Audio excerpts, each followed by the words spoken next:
2023 October മാസത്തിൽ കൊടുക്കേണ്ട കുടിശ്ശിക 2024 ഏപ്രിലാണ് കൊടുത്തത്. ഏപ്രിൽ ഇലക്ഷൻ തൊട്ട് മുമ്പ്. ഞാൻ പറഞ്ഞ അത്രേ ഉള്ളൂ, പെൻഷൻ ഔദാര്യമല്ല, അവരുടെ അവകാശമാണ്. ഏറ്റവും പാവപ്പെട്ട സാധാരണക്കാരൻ. അപ്പം അവരെ കൈകാര്യം ചെയ്യുന്ന രീതിയെയാണ് വിമർശിച്ചത്, അല്ലാതെ അവരെയല്ല. അപ്പോൾ അതിനെ ചർച്ചയാക്കി ഞങ്ങൾക്ക് സന്തോഷമുണ്ട്. കാരണം ഇപ്പോൾ പെൻഷൻ കുടിശ്ശിക, കെട്ടിട നിർമ്മാണ തൊഴിലാളി പെൻഷൻ കുടിശ്ശിക എത്ര അറിയാം? 17 മാസം അല്ല പ്രാവശ്യം.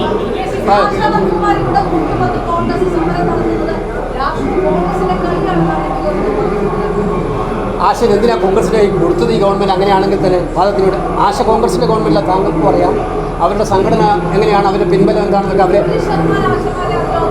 അത് അല്ല.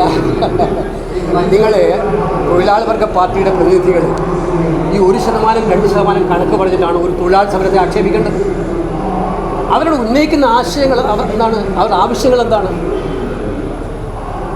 അവർക്ക് ഓണറേറിയം വേണം, അവർ ചെയ്യുന്ന ജോലിയിൽ ഒരു സുരക്ഷിതത്വം വേണം. ഇതൊക്കെ പറയുമ്പോൾ ആ ആവശ്യങ്ങളെ ഇങ്ങനെ അവഗണിക്കുക, ഇൻസൾട്ട് ചെയ്യുക എന്നതാണോ ഒരു കമ്മ്യൂണിസ്റ്റ് ഭരണകൂടത്തിൻ്റെ ശൈലി ആവേണ്ടത്? നമ്മൾ ചോദിക്കുന്ന ചോദ്യം, ആശാ വർക്കർമാർ കോൺഗ്രസിൻ്റെ കയ്യിലോ അല്ലെങ്കിൽ CPM കയ്യിലോ BJP കയ്യിലോ ഒന്നും വിടട്ടെ, അങ്ങനെ ആരുടെയും കയ്യിൽ പോകുന്നതല്ല അവരെന്നുള്ളത് നമുക്കറിയാം. പക്ഷെ അവർക്കെല്ലാം ജീവിത സങ്കടങ്ങളുണ്ട്, ജീവിത പ്രാരബ്ധങ്ങളുണ്ട്, പ്രയാസങ്ങളുണ്ട്. കേരളം കണ്ട ഏറ്റവും വലിയൊരു സാഹസിക സമരമായിരുന്നു, ഒരു രാഷ്ട്രീയ പാർട്ടിക്ക് പോലും ചെയ്യാൻ പറ്റാത്ത സമരമായിരുന്നു അവർ നടത്തിയത്. ആ സമരത്തെ അപഹസിക്കുക, ഇൻസൾട്ട് ചെയ്യുക, ആക്ഷേപിക്കുക, ഇത് ചെയ്യുന്നതിനെ ചോദ്യം ചെയ്യാൻ കോൺഗ്രസ് പോയാൽ അത് കോൺഗ്രസിന് സമരമാകും. അത് അവരുടെ ന്യായമായ ആവശ്യങ്ങൾക്കൊപ്പം കോൺഗ്രസോ UDF നിന്നാൽ അത് കോൺഗ്രസിന് സമരമാകും. അല്ല, അത് അവർ കാണുന്ന കണ്ണിൻ്റെ ഇപ്പം നമ്മൾ മനസ്സിലാക്കേണ്ടത്, ഈ സർക്കാരിൻ്റെ കണ്ണ് മഞ്ഞളിച്ച കണ്ണാണ്. അത് ആ കണ്ണ് ശരിക്ക് തുറക്കണമെങ്കിൽ അദാനിയെപ്പോലും ആരെങ്കിലും വരണം, അല്ലാതെ തുറക്കില്ല. ഈ പാവപ്പെട്ട ആശ വർക്കർമാരോ കെട്ടിട നിർമ്മാണ തൊഴിലാളിയോ അല്ലെങ്കിൽ ഏതെങ്കിലും പാവപ്പെട്ടവനോ അവൻ്റെ പ്രശ്നങ്ങളും വേദനകളും സങ്കടങ്ങളും വന്നാൽ കണ്ണ് തുറക്കില്ല. അദാനി ഒന്ന് നോക്കിയാൽ അപ്പോൾ കണ്ണ് തുറക്കും. അപ്പോൾ കേസ് എടുക്കേണ്ടെന്ന് പറയും. 17 ദിവസം കേസ് മാറ്റിവെക്കും. അദാനിക്ക് വേണ്ടി പ്രത്യേകമായിട്ട് ഷിപ്പിംഗ് സെക്രട്ടറിയെ വിളിച്ചു ഇരുത്തിയിട്ട് ചീഫ് സെക്രട്ടറി സർക്കുലർ അയക്കും. കേരള ജനത്തിൽ ആദ്യമായി ഒരു ചീഫ് സെക്രട്ടറിയുടെ സർക്കുലറിൽ തന്നെ നമുക്ക് വേണ്ടപ്പെട്ട ആളാണ് വിഴിഞ്ഞത്ത്, അതുകൊണ്ട് അയാൾക്കെതിരെ കേസെടുക്കാൻ തീരുമാനിക്കും.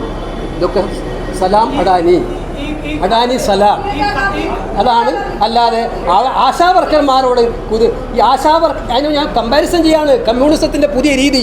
ആശാ വർക്കർമാരോടുള്ള ശൈലിയും അദാനിയോടുള്ള ശൈലിയും ആവട്ടെ, ഡിബേറ്റ് ആവട്ടെ, CPM വരട്ടെ.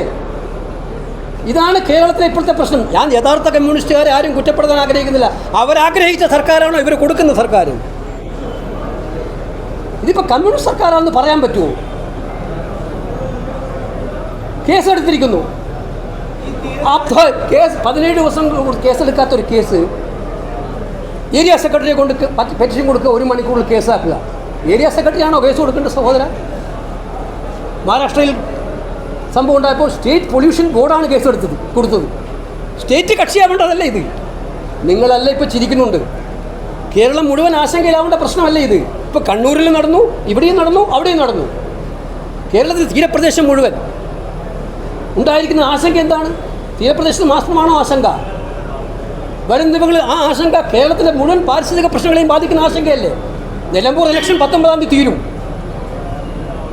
ഈ ആശങ്ക സർക്കാർ കേസ് കൊടുക്കുന്നവരും ആ കമ്പനിക്കാർ അദാനിയുടെ കൂട്ടുകമ്പനിക്കാരനായതുകൊണ്ട് കേസെടുക്കേണ്ട തീരുമാനിക്കുക. ഇപ്പോൾ എടുത്ത കേസ് തന്നെ ഏറ്റവും ലൈറ്റായിട്ടുള്ള വകുപ്പുകൾ, അതും ആ സഖാവ് എപ്പോഴെങ്കിലും പിൻവലിച്ചോടിയാൽ പിന്നെ ആ കേസുണ്ടാവുമോ?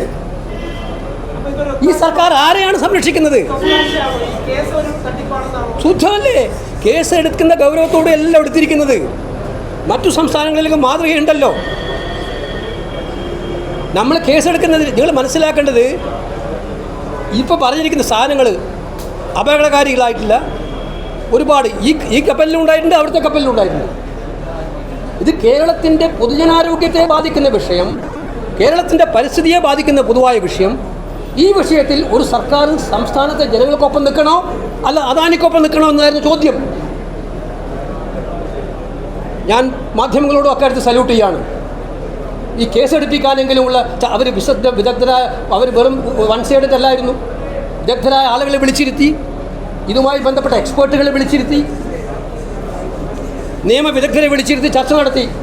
ഹൈക്കോടതിയിൽ കേസ് കൊടുത്തു പോയി. ഹൈക്കോടതിയെ ഞാൻ ബഹുമാനിക്കുകയാണ്. അവർ ആ കേസ് അഡ്വാൻസ് ചെയ്യാൻ തീരുമാനിച്ചു. അതൊക്കെ ഇല്ലായിരുന്നുവെങ്കിൽ അന്ന് മുതലേ നമ്മൾ പിന്നിലുണ്ട്. ഇതിൻ്റെ പിന്നിൽ പ്രധാനമന്ത്രിക്ക് കത്തയക്കുന്നു, മുഖ്യമന്ത്രിക്ക് കത്തയക്കുന്നു, പ്രധാനമന്ത്രിയുടെ ഓഫീസിൽ നിന്ന് പ്രധാനമന്ത്രി കത്തയച്ചു. ഒരുപാട് അഭിപ്രായ വ്യത്യാസം പ്രധാനമന്ത്രിയോടുണ്ട്. അദ്ദേഹത്തിന് നയങ്ങളോട് പൂർണ്ണമായി വിയോജിപ്പുണ്ട്. പക്ഷേ അവിടെ നിന്ന് ഡിഫൻസ് സെക്രട്ടറി എനിക്ക് മറുപടി വന്നു 4 ദിവസത്തോളം. മുഖ്യമന്ത്രിക്ക് അയച്ച കത്തിന് ഇതുവരെ മറുപടി കിട്ടിയിട്ടില്ല. ഡിഫൻസ് സെക്രട്ടറി മറുപടി വന്നു. അത് ഞാൻ മാധ്യമങ്ങൾക്ക് കൊടുത്തിട്ടുണ്ടായിരുന്നു. ഇത് സംസ്ഥാനത്തെ ജനങ്ങളുടെ താല്പര്യങ്ങളോട് ഒരു സർക്കാരിൻ്റെ പ്രതികരണം തെളിയിക്കുന്ന ഏറ്റവും വലിയ ഉദാഹരണമാണ്. ഒരുപാട് ഉദാഹരണങ്ങൾ പറയുന്നത്.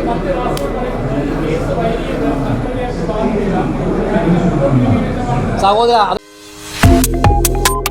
subscribe to One India and never miss an update. Download the One India app now.